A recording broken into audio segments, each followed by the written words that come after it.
la computadora. Le damos la bienvenida a todos ustedes. Recuerden entonces que es un pequeño multiple choice para poder...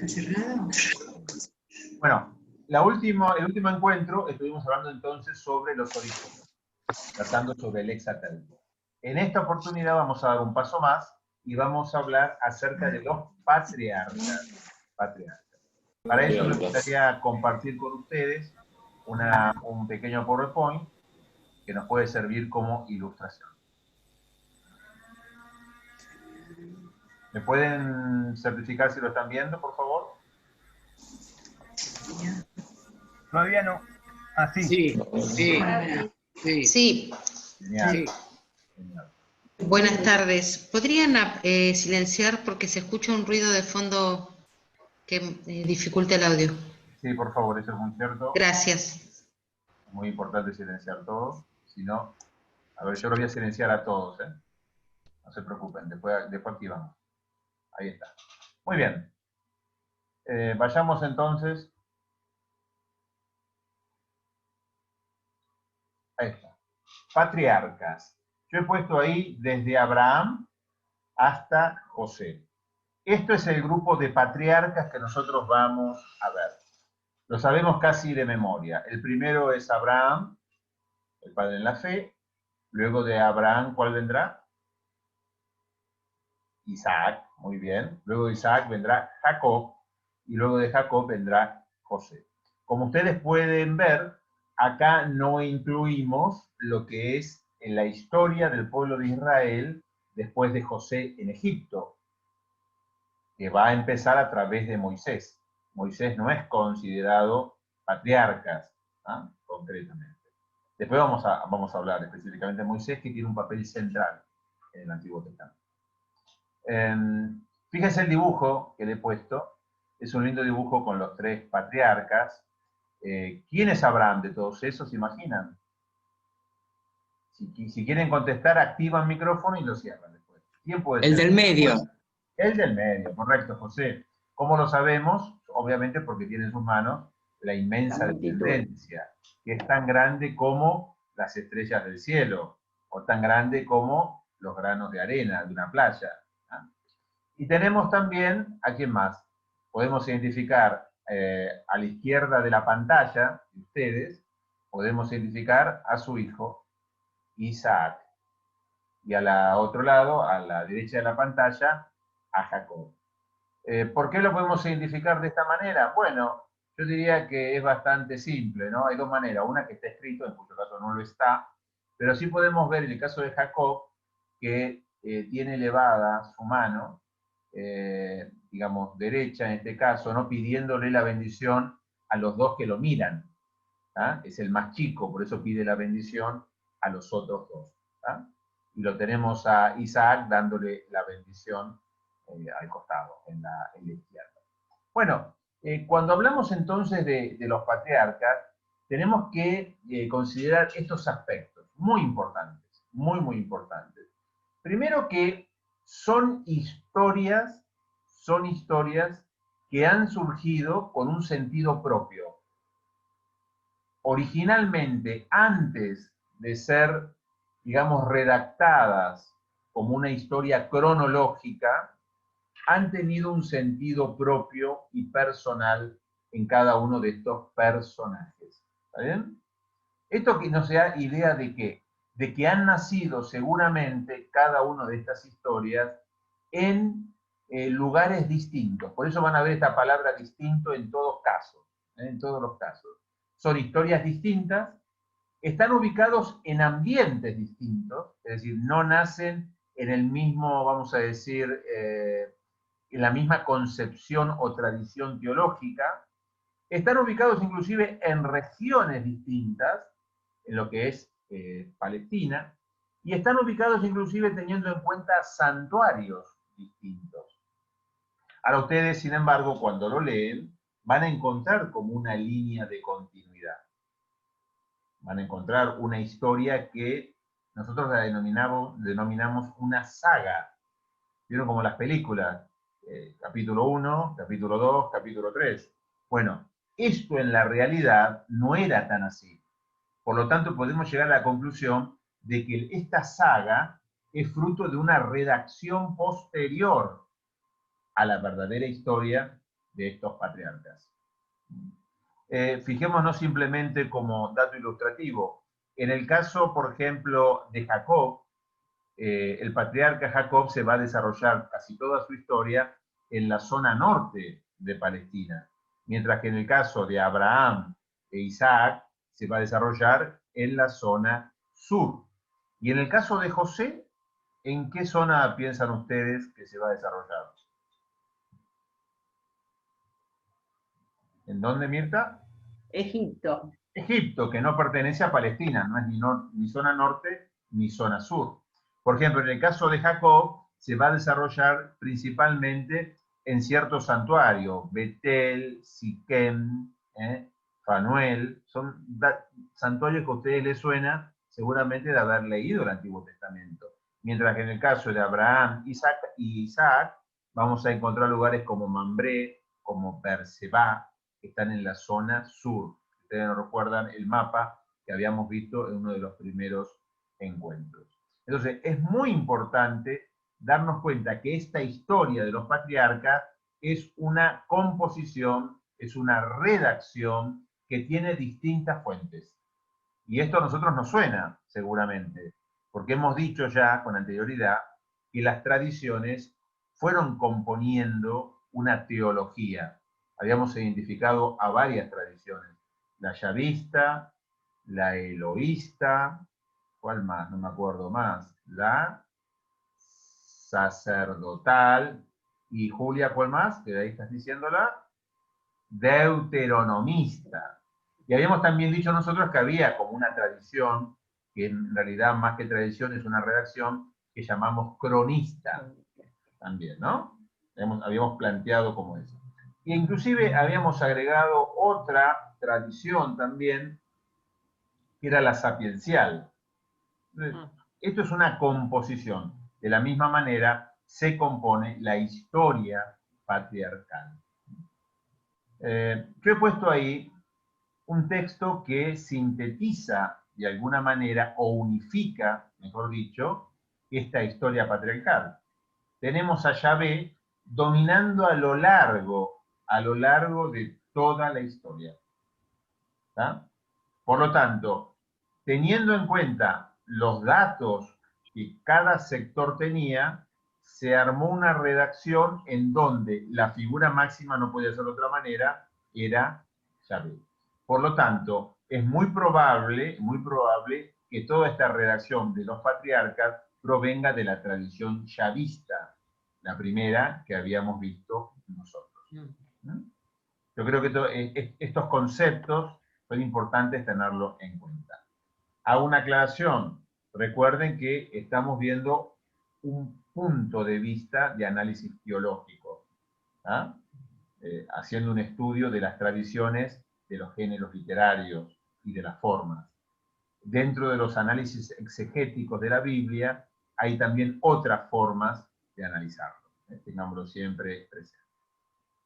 Y se podría, obviamente, hacer otra charla con esas miradas, ¿no? Muy bien. Sigamos un poquito más. Habíamos dicho, y ustedes no sé si lo recuerdan, que no siempre a Yahvé se lo identificó como Yahvé. Al comienzo, en la época de los patriarcas, no se lo identificaba directamente con este nombre propio. Van a tener que pasar varios siglos para poder unificar las distintas concepciones de Dios, específicamente en la denominación de Yahvé. ¿Y por qué decimos esto? Porque ustedes recuerdan seguramente, habíamos dicho que en las primeras tribus de Israel pertenecían a distintos lugares y no todos lo tenían a Yahvé como único Dios. ¿Por qué? Porque estaban seguramente muy influenciados por las tradiciones de los pueblos que lo rodeaban. Estas tribus eran nómadas y por lo tanto no estaban fijas en un lugar donde podían desarrollar una teología. Su teología se iba desarrollando conforme se iban adaptando a los distintos lugares geográficos y poblacionales. Recordamos todos la frase es el Dios de nuestros padres, no aparece la palabra Yahvé, es el terrible de Isaac, ahí están las citas, yo te las dejo para que ustedes después la puedan corroborar, o el campeón de Jacob. Bueno, como ustedes ven, esa configuración todavía no está relacionada con Yahvé. Luego, la tradición yavista unirá todas estas tradiciones y las pondrá bajo el título concreto de Yahvé. ¿Qué narra la historia de los patriarcas? Esto también es muy importante. Primero, narra una historia. ¿Una historia de quién? Una historia de tribus. Una historia de pequeños grupos que van como caminando en paralelo, pero asincrónicamente, muchas veces. También narra una experiencia, la experiencia de que en esta historia que avanza, se va mezclando con otras historias que influyen en ellos. Y por supuesto, convicciones personales, tribales, si se quiere, de esa concepción de Dios. Luego van a ser unidas en lo que nosotros llamamos saga, ¿no? Como habíamos dicho anteriormente, como si fueran películas, capítulos concretamente. Esta unidad bajo Yahvé va a llevar su tiempo, Recién a partir de la huida del pueblo de Israel, se va a empezar a mezclar estas experiencias, convicciones e historia con alguien. ¿Quién es ese alguien? Dios. Dios se hace presente ya no solamente desde una palabra a través de patriarcas, sino que Dios se expresa como un Dios de salvación. Y esto cambia totalmente la experiencia del pueblo de Israel, porque deja de ser ya un grupo de errantes, ¿se acuerdan esa frase, no? Es un pueblo errante, y pasa a ser pueblo de Dios. O sea, tiene una configuración de pertenencia. No está solo caminando en el desierto, sino que pertenece a Dios. Y esto es muy importante porque si el pueblo pertenece a Dios, entonces Dios se va a encargar de ¿qué? De cuidarlo, de guiarlo, protegerlo y llevarlo a un lugar concreto de salvación. Este lugar concreto de salvación se configura en los patriarcas con una palabrita mágica que me gustaría compartirla con ustedes. ¿Se acuerdan que en la anterior charla habíamos hablado de una palabra mágica también que era la alianza? ¿Recuerdan cuando hablamos de eso, de la alianza? La alianza se daba siempre entre dos personas o dos sujetos, pero que no estaban al mismo nivel, sino que era uno poderoso y otro inferior. En este caso, Dios y el hombre. Pero esa alianza va a venir acompañado de esta otra palabra que nosotros denominamos promesa. Promesa.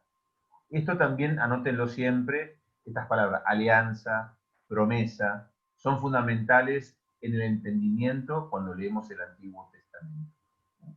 Esta promesa se descompone en dos elementos fundamentales, aunque no al mismo nivel de importancia. El primer elemento es la tierra prometida. Esto es fundamental, es decir, Israel tiene que dejar de ser un pueblo errante para adorar a Dios, para glorificarlo, tiene que establecerse. Y por eso es necesaria una tierra prometida. Y por eso va a ser necesario, a posteriori, Jerusalén como elemento central de la tierra prometida en la cual adorar a Dios. Por eso Jerusalén va a ser la primera morada de Dios en el arca de la alianza. Y como toda morada, tiene que tener algo que cobije a esa arca de Dios. Va a ser el templo. Eso vendrá como configuración teológica muy posterior a esto que estamos hablando nosotros. En época de los patriarcas no existía el templo, obviamente, no se tenía conciencia de esta situación, digamos, de pertenencia a Dios como Yahvé. Era un pueblo que estaba en busca.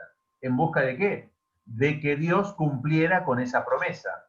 Y la primera condición era establecerse en un lugar. Una tierra donde emana leche y miel, que va a ser finalmente establecida, ¿en qué época? En la época de... ¿En qué momento entrará el pueblo de Israel a esa tierra prometida? Tiene que activar el micrófono si alguien quiere hablar.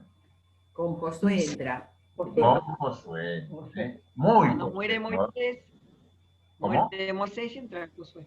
Exactamente. Moisés, recuerden, nunca entra a la tierra prometida. El segundo aspecto de la promesa es la descendencia. Y esto también es fundamental, porque recuerden que Abraham, cuando dialoga con Dios, Dios le promete la descendencia. ¿Qué le promete a Abraham? El padre en la fe. Nacimiento de un hijo. Recuerden que su esposa era demasiado mayor y no podía todavía, no podía aún tener hijos. Entonces hay dos características en Abraham. Por un lado, la promesa de un hijo, y por otro lado, la seguridad de que Dios iba a estar al lado de él. ¿No? Son como las dos características fundamentales. Es decir, la promesa como tal se manifiesta en la historia del hombre. No es una promesa escrita y nada más, sino que esa promesa se hace realidad en el tiempo de los patriarcas. Esto también es muy importante. No hay que esperar a llegar a la tierra prometida finalmente para que Dios demuestra de que cumple su promesa, sino que ya la está cumpliendo cuando se confía en él. Abraham dijo sí, y por lo tanto la respuesta es, le nacerá una descendencia. Recuerden que el pueblo de Israel se establecerá de manera definitiva en Palestina con Josué, es cierto, pero antes de eso, los patriarcas ya estaban de manera provisoria en la tierra prometida. Habían pasado. Abraham había salido de Ur de Caldea, desde el sur del actual Irak, para que nos ubiquemos, entre los ríos Éufrates y Tigres, y había recorrido por el norte, bordeando el río, hasta llegar a esa tierra. Lo que pasa es que no era algo definitivo, concretamente. Ahora llegaremos a una conclusión. Otro de los patriarcas es Isaac. ¿Qué le promete a Isaac? También una descendencia y tierra, pero de manera concreta, para que él se establezca ahí. Podemos leer, no sé, no quiero por ahí usar mucho, porque nos quita seguramente algo de tiempo, pero es importante que, ya que estamos viendo los textos bíblicos, que podamos de alguna manera también leerlos, ¿no? No sé si les parece. Yo tengo acá el capítulo 26 de Isaac, de Génesis 26, donde cuenta la vida de Isaac y en donde se desarrolla justamente esta promesa. En el país hubo hambre después de aquella primera que hubo en tiempos de Abraham, y fue Isaac a Gerar hacia Abimelech, rey de los filisteos. Se le apareció Yahvé para decirle: no bajes de Egipto, quédate en la tierra que yo te diga. Vive en esta tierra donde yo te atenderé y te bendeciré, porque a ti y a tus descendientes daré todas estas tierras, cumpliendo el juramento que hice a tu padre Abraham. Multiplicaré tu descendencia como las estrellas del cielo y le daré todas esas tierras. Es decir, la promesa no queda subordinada a Abraham solamente, sino que continúa en la misma descendencia, en este caso en Isaac. Tenemos después a Jacob. A Jacob, ¿quién me puede, activando el micrófono, brevemente contar la historia de Jacob? Que es muy interesante. Brevemente, ¿eh? Sin... Bueno, Jacob, Isaac se casó con Rebeca y tuvieron dos hijos mellizos, Esaú y Jacob. Sí. Esaú era el primogénito, bien, pero Rebeca ayudó a Jacob, que era su preferido, para obtener la bendición de Isaac como primogénito. Claro. Esaú, bueno, hubo por una cuestión de un plato de comida también, Esaú prefirió el volvió... plato de comida antes que apurarse a recibir la bendición. Claro. Muy bien. Siempre, gracias Julia, siempre se ha identificado justamente a este hecho por el hecho concreto de que Dios siempre había ya de alguna manera preferido a Jacob en esta descendencia, a tal punto que lo había cuidado, haciendo que el hermano no deseara inmediatamente recibirle la bendición. ¿Verdad? A tal punto que pone a la madre como una especie de confabulación, ¿no? Para lograr esa bendición del esposo, el padre de Jacob, ¿no? Y efectivamente se realiza de esa manera. Es interesante porque fíjense que acá entra un tema teológico muy profundo. Es el siguiente. Eso lo trata mucho San Agustín también. A Jacob no le correspondía esa bendición. De hecho, la palabra Jacob significa suplantador. ¿Ah? Ustedes saben que la Biblia cuenta de cuando nace primero Esaú y después nace Jacob agarrado del pie de Esaú, como diciendo, no, yo salgo primero, ¿no? Pobre madre, me imagino, ¿no? Lo que habrá sido eso, porque realmente, me imagino que para la época el nacimiento de mellizos seguramente sería hasta un riesgo de vida. Pero lo cierto es que siempre, a partir de ese hecho concreto, se interpreta de que esa promesa implica un compromiso de la persona que lo recibe. No es magia que cae sobre la persona que lo recibe. La persona tiene que aceptarla y tiene que hacerla suya. Esto es muy importante, ¿eh? San Agustín, tomando esta interpretación teológica, va a decir, bueno, ¿a quién le correspondía la bendición de Dios? ¿Al pueblo del Antiguo Testamento o al pueblo del Nuevo Testamento? Bueno, por lógica, le correspondía al pueblo del Antiguo Testamento, porque así había sido hecho la promesa. Pero lo que sucedió es que el pueblo del Antiguo Testamento rechaza al Dios entre nosotros, a Jesucristo. Y a partir de eso, la promesa continúa en el pueblo o en aquel que quiere recibir justamente a ese Dios, concretamente. Acá se produce un giro muy importante teológicamente hablando, ¿no? Que daría para mucho para hablarlo, seguramente no es el tema de esta charla, pero es importante que lo consideremos. La promesa no es unidireccional, implica una respuesta del hombre. Por parte de Dios, Dios nunca rompe esa alianza. Por parte del hombre, el mismo pecado muchas veces lo ha llevado a romperla. Yo creo que esto es muy, muy importante tenerlo siempre presente. Y la otra característica, bueno, el último que nos queda como patriarca es José. José también experimenta la promesa de Dios, de la tierra prometida y de la descendencia. ¿Y de qué manera la experimenta? A través, digamos, básicamente de la experiencia del dolor. A mí me gustaría leerles la experiencia de José cuando está en Egipto y los hermanos van a verlo.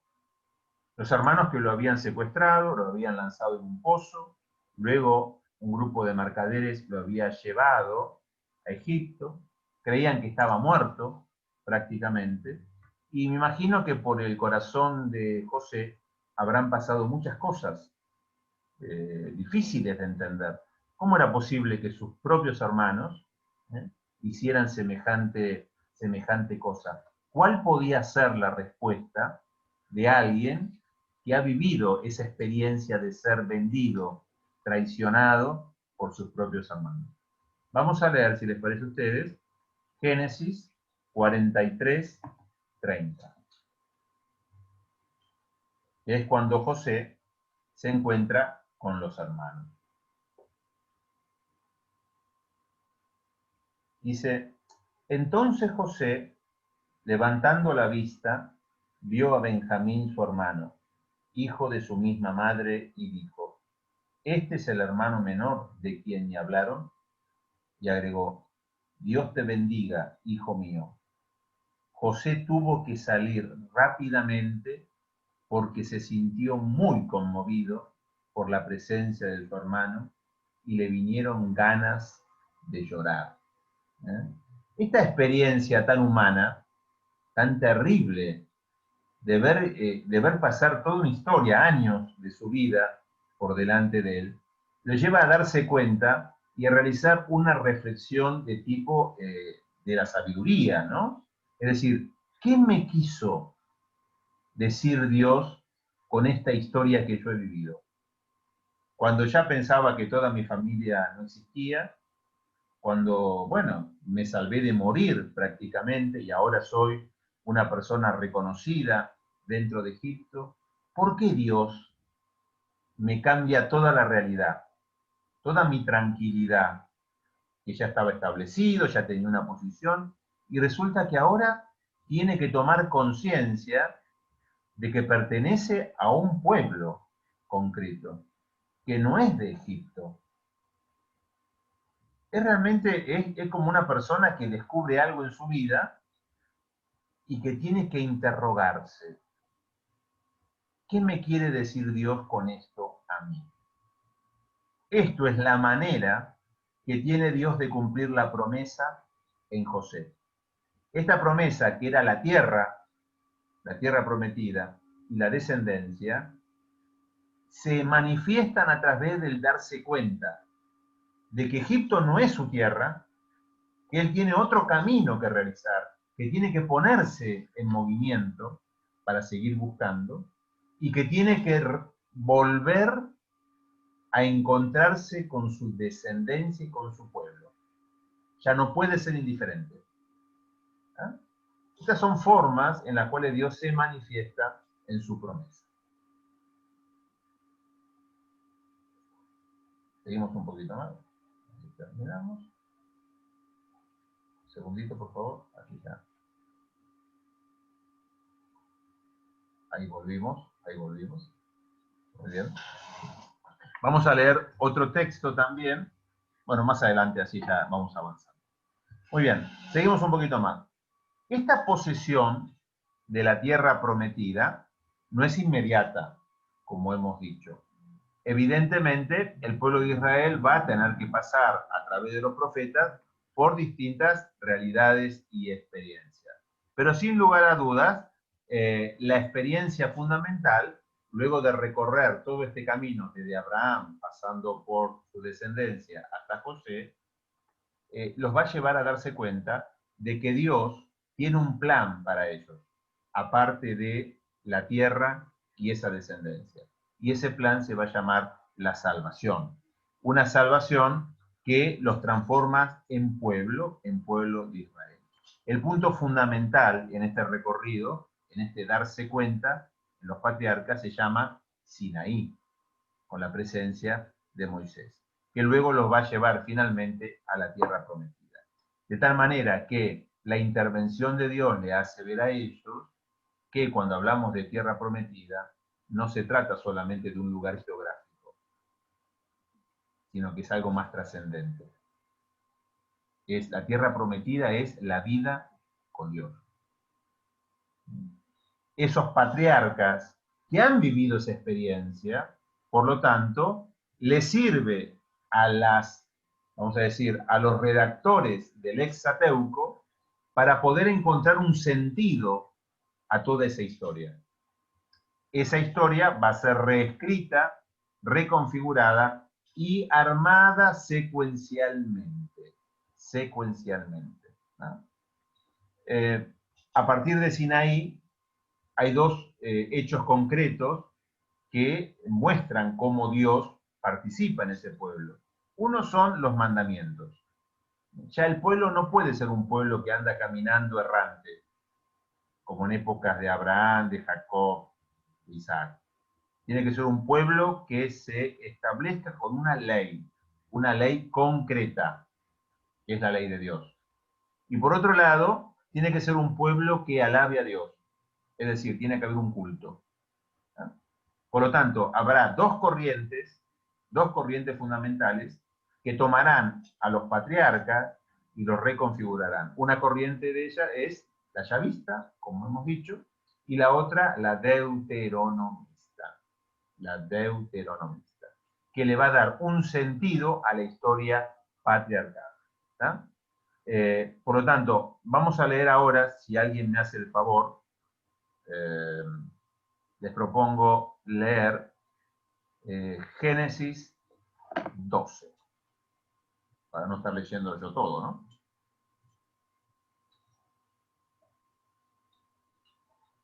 A ver quién encuentra. O dos. No, los primeros versículos. No, pero Génesis 12. ¿Cómo? ¿Génesis 12? Génesis 12. Ah, viste, dos. El Señor, ¿empiezo? Sí, sí. El Señor dijo a Abraham, deja tu tierra natal y la casa de tu padre, y ve al país que yo te mostraré. Yo haré de ti una gran nación, y te bendeciré.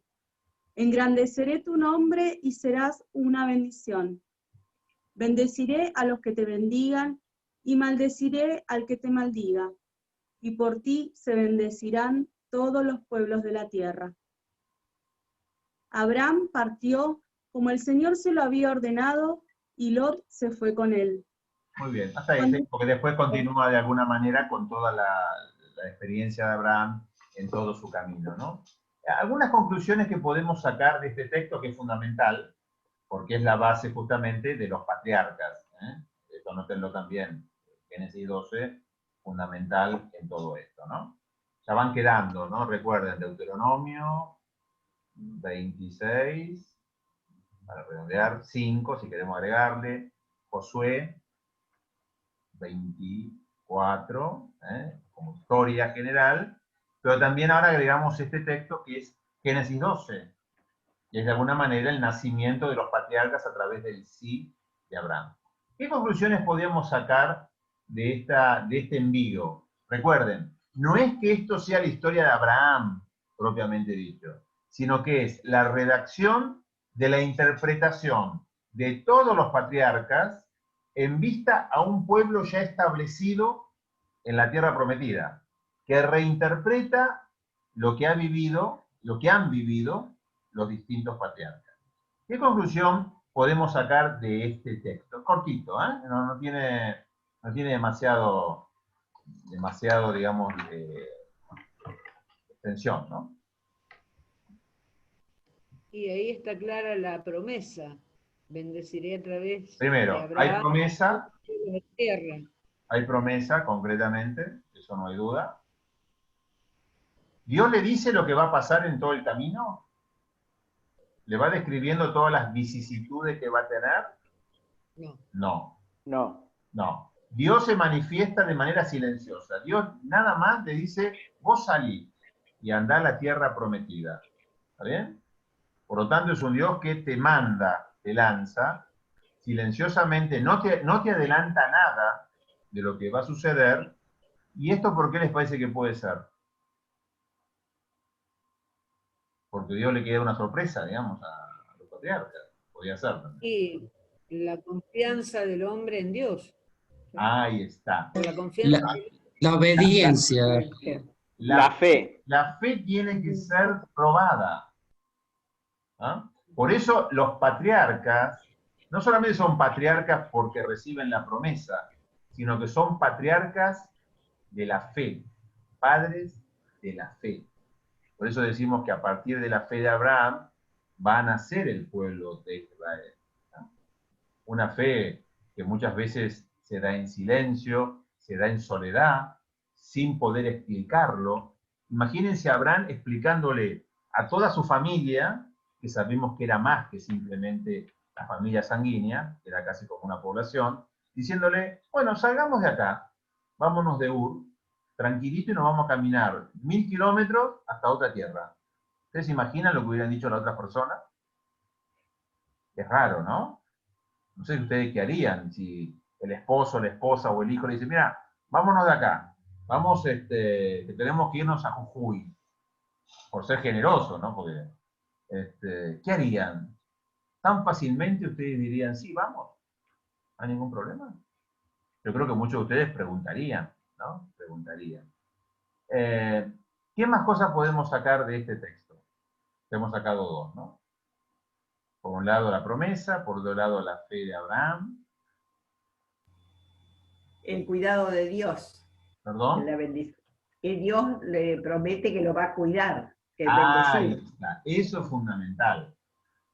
Ese tema es fundamental.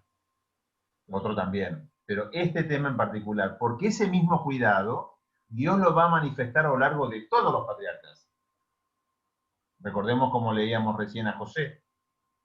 Cuando él pensaba que ya estaba todo perdido, resulta que pasa algo extraordinario. Frente a una hambruna en Palestina, obliga a los hermanos a ir a Egipto. ¿Ah? El cuidado de Dios es una característica fundamental de todos los patriarcas. ¿Ah? Dios no hace simplemente la promesa, sino que aparte está presente para cuidarlos. ¿Ah? Independientemente, la fe es creer en esa promesa. Creer en esa promesa. Por lo tanto, hablamos de un Dios presente en todo esto. ¿Alguna actitud más?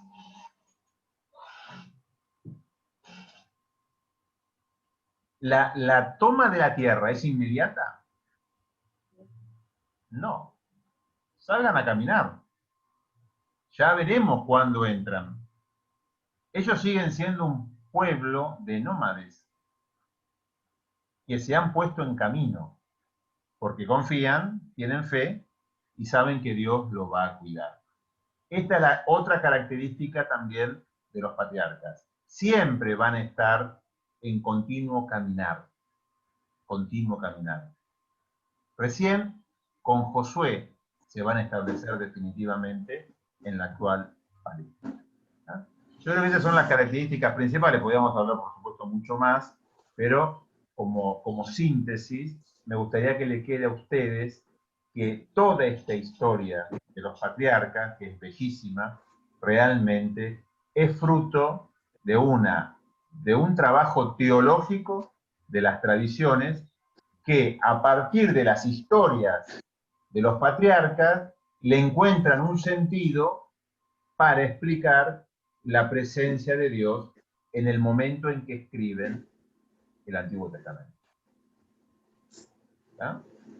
No sé si es un trabalenguas, pero espero que se entienda por lo menos, ¿no? Bueno, creo que estamos en horario, o me pasa. No, perfecto. Horario perfecto. Muy bien. ¿Algunas reflexiones o preguntas? Como ustedes quieran. ¿Puedo hablar? Sí, sí. Podemos activar los micrófonos. Sí. Patricia, vos dijiste hace un ratito que la tierra prometida no era algo físico, sino que era la presencia de Dios en las personas, ¿sí? Sí, sí. El caminar de tanta gente a través del tiempo, no todos llegaron a la tierra prometida. ¿Me explico? Sí. El caminar en el tiempo, esos que no llegaron, también llegaron a Dios, porque en el camino era parte de su existencia o de su promesa, la promesa de Dios, estar con ellos. No sé si me explico con claridad. Sí, lo que nosotros decimos es que el descubrir esa tierra prometida es descubrir a Jesús.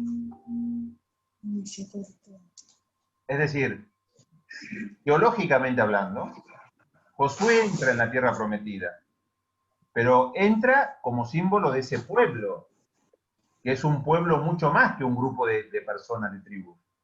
Es todo el mundo, todo el pueblo humano, si queremos llamarlo de alguna manera.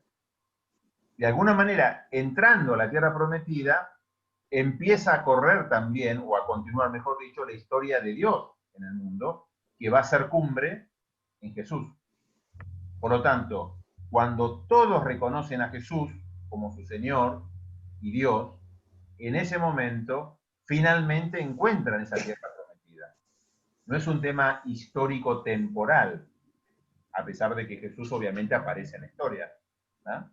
Pero realmente uno puede decir, teológicamente hablando, que realmente ha llegado a esa tierra prometida cuando acepta a Dios, ¿no? Por supuesto que cada uno tendrá distintos momentos de aceptación. Dios, en su misericordia, va, con su providencia, va llevando al mundo a esa fe única en Jesucristo. Esa es la cumbre, básicamente, ¿no? Gracias, Patricio. Porque pensá esto, si no llegás por esa tierra prometida, no aparece Jesús. No. O sea, ya desde la concepción del mundo, desde la creación del mundo, el hombre fue creado para alabar a Dios a través de la presencia de Cristo en este mundo. ¿Ah? Inclusive antes de Abraham. Claro, entonces, en la misma tradición... Ah, perdón. Sí, hablar. Está bien. No, digo que por eso se dice que, a veces se dice que el Antiguo Testamento es la promesa y que el Nuevo Testamento es el cumplimiento de la vida de Cristo. Exactamente. No, y que en la misma creación, Dios ya tenía estipulado mandar a su Hijo. Claro, exactamente. Eso es lo que quise decir. El mundo fue creado para Jesucristo. Por más que no hubiese existido el pecado original, que Adán y Eva no hubiesen cometido ese pecado, que Cristo iba a venir igual. Que el hombre haya cometido el pecado original es independiente de que Dios haya creado el mundo para alabar a Dios, como automanifestación de su propio ser, vamos a decir, ¿no? Claro. Por eso es muy importante. Bueno, esto da pie para mucho tema teológico, ¿no? Hay una famosa pregunta, ¿no?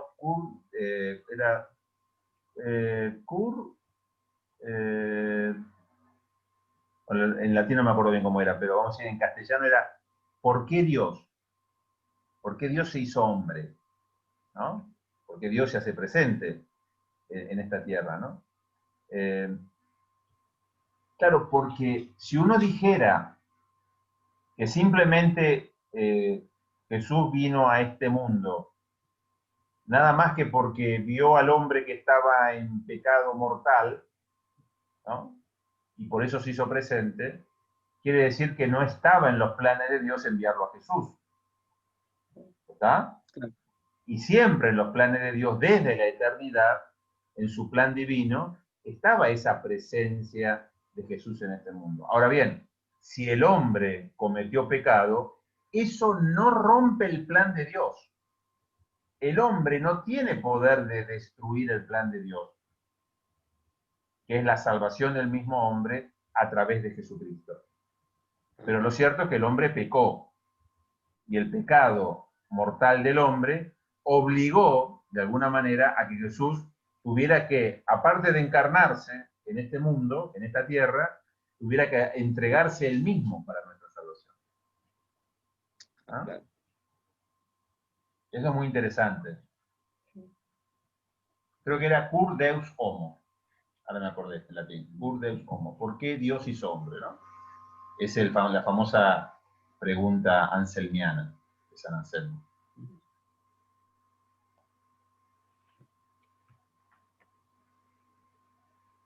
¿Alguna pregunta de estos temas? Muy interesante. Patricio. Patricio acá. Sí, los patriarcas, la característica que veo, ¿no?, que tenían, que no cuestionaban a Dios nada cuando daba una orden de, por ejemplo, partir a la tierra. No, su fe no le cuestionaban nada a Dios, salían directamente.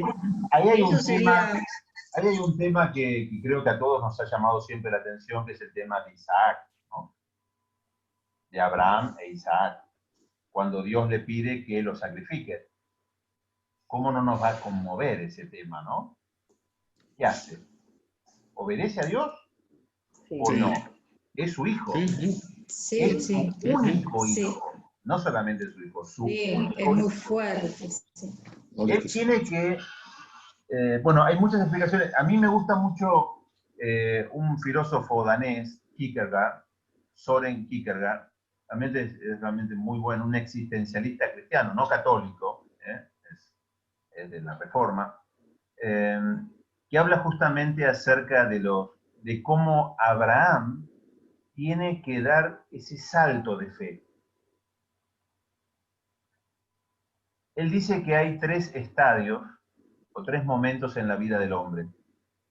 Un primer momento es el estadio estético, en el cual, bueno, sobre todo cuando uno es joven, cuando uno tiene pocos años, vamos a decirlo de alguna manera, donde todo es alegría, todo es diversión, todo es, bueno, descubrir, ¿no? Por eso lo llama estético. Después hay un segundo estadio que lo llama ético. Es un hombre, es una persona hecha y derecha, bueno, trabaja, hace sus oraciones, va al templo, cumple, pero hay algo en su interior que le está diciendo que eso no es todo, que tiene que dar un salto que le va a traer consecuencias, que no es gratis. Ese salto es lo que llama Kierkegaard el salto al ser religioso, como tercer estadio. Y ese es el salto al vacío, porque atrás dejaste todo, y adelante saltás donde no sabes qué hay.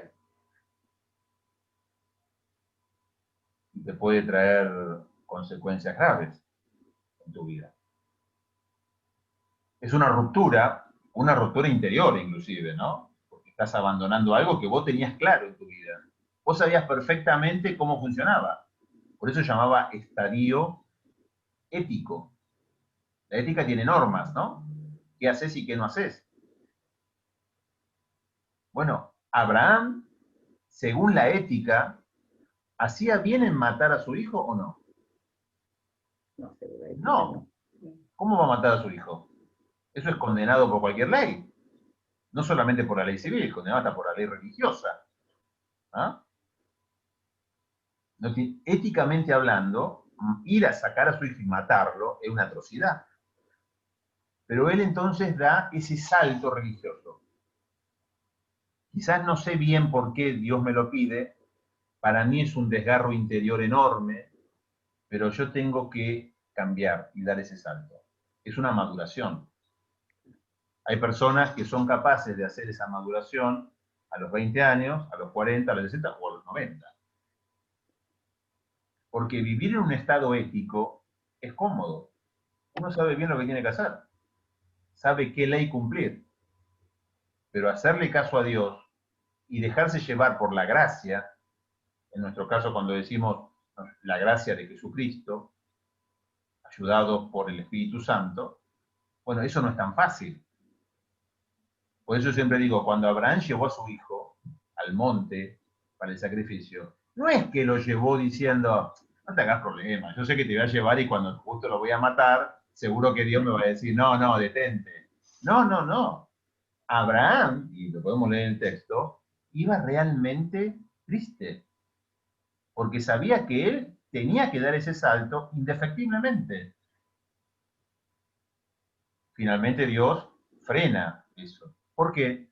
Porque ve que Abraham dio ese salto. ¿Ah? Me imagino lo que pensaría la gente de Abraham llevando al niño, ¿no?, hasta ser sacrificado. A matarlo. Le dirían de todo. Lo escupirían, no sé, lo sacarían a patadas seguramente, insultarían, no lo considerarían inclusive hasta parte de la tribu, por ejemplo, de alguna manera. Pero sin embargo, él da ese salto religioso. Y el salto religioso es lo más difícil para el santo. No cualquiera está dispuesto a dar ese salto religioso y jugarse y aceptar las consecuencias. Ojo, el salto religioso no es solamente para los religiosos, es para cualquier persona. Cualquier persona. Cualquiera de ustedes. Ténganlo presente.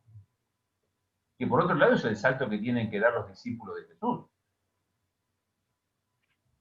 ¿O ustedes creen que para los discípulos de Jesús decir, la ley ya no sirve, lo que sirve es ahora la gracia en Jesucristo, la gracia de Jesucristo? Es un salto, pero no sé si hasta más grande que el salto que da Abraham, inclusive. Pero bueno, eso daría para mucho más. Más preguntas. Nos quedan 5 minutitos. Sí, sí. Hola, ¿qué tal? Buenas tardes. Søren Eivind Kierkegaard tiene dos textos fundamentalmente importantes, en mi opinión. Temor y temblor, que para mí lo saca de San Agustín, de unos textos agustinos, y el concepto era seguidor de Agustín.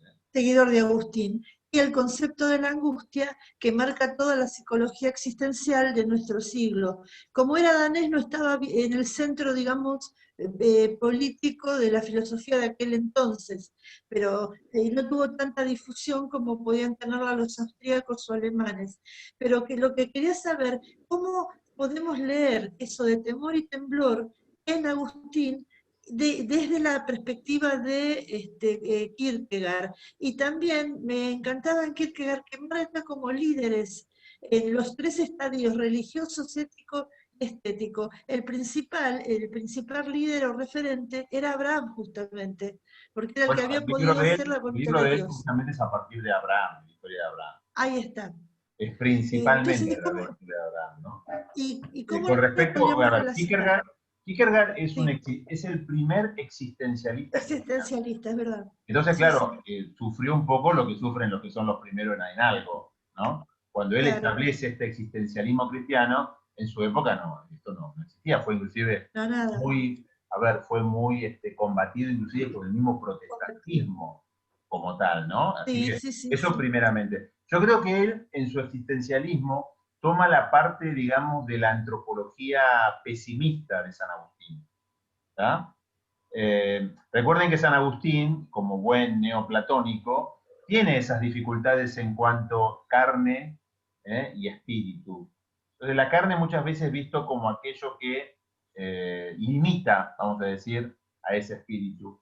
Y él toma mucho de ese pesimismo porque es un existencialismo pesimista de Kierkegaard, básicamente. Es decir, ese ser religioso de Kierkegaard que avanza por el mundo, para él no tiene descanso. De hecho, usa una figura que a mí me gusta mucho, que es la figura del hombre nadando en el medio del mar, ¿no? Claro, el que nada en el medio del mar, claro, es un nadar a la nada, ¿no? O sea, es nadar, pero nunca llegás a ningún lado. Un existencialismo más agustiniano reconoce esa condición de peregrino en este mundo, de ese ser religioso que camina hacia Dios, aunque nunca llega de alguna manera a encontrarlo en esta vida, ¿no? Lo va a encontrar definitivamente en el encuentro con el Padre. Pero que de alguna manera el católico reconoce que va a caminar, bueno, la figura de Kierkegaard, ¿no? Va nadando, si se quiere, en el mar, pero ve la costa y en la costa ve los pies de Jesús. No es un nadar a la desesperación y a la angustia, como sí lo establece Kierkegaard, básicamente, ¿no? Sino que es un nadar sabiendo que no estoy en la playa con Jesús, pero veo los pies. Ya lo anticipo de alguna manera, ¿no? Es como cuando están los apóstoles en la barca, que han estado ahí, digamos, pescando, y de repente dice, mira aquel que está ahí, ¿no? Hasta que uno se da cuenta y dice, es el Señor. Y eso cambia todo. Porque ese ser religioso ya no es un ser religioso pesimista, estilo Kierkegaard, sino más bien es un ser religioso que ya está unido a Dios religiosamente. De hecho, la palabra religioso significa religar, unirse a Dios. En Kierkegaard, de alguna manera, usa esa misma palabra, pero ese ligarse es como que nunca llega a agarrarse. Y por eso la desesperación, la angustia. Yo creo que los patriarcas, en el fondo, estaban ligados a Dios. No era un caminar, no era un salir a caminar simplemente por salir y por obedecer. Era un salir, obedecer con fe. Con fe en que Dios iba a actuar, básicamente, ¿no? Mejor dicho, que iba a cumplir su promesa, siguiendo con la línea que estamos nosotros hablando aquí. Muchas gracias. No, a ti. Simplemente como dato, digamos, que les puede servir a ustedes, ¿no? Prácticamente todos los filósofos prácticamente de Occidente, que son la inmensa mayoría que conocemos, salvo Avicena, ¿no? O Averroes, que son más del mundo musulmán, han tenido a San Agustín como base de su filosofía, ¿no? Incluyo acá a Kant, a Hegel, a los grandes filósofos, digamos, que nosotros conocemos. Yo, por si acaso. Y Descartes también. Descartes es fundamental, como ha leído Agustín. Correcto. Más preguntas sobre los patriarcas. Recuerden que esta charla no trata de de seguir la historia de los patriarcas, porque imaginan que estaríamos...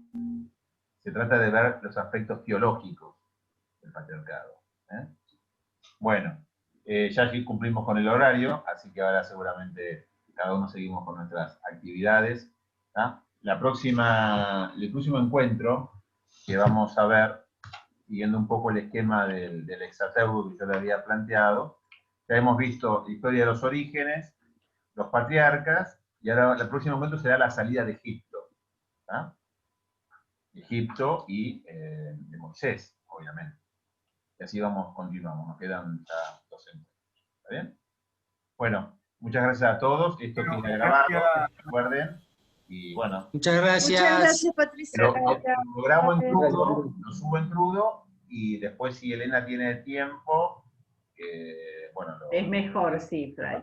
¿Ah? Sí, sí. Hasta luego. Así como tú. Bueno, hasta luego. Gracias. Gracias, Fray. Gracias. Chao. Chao, chao. Hasta mañana.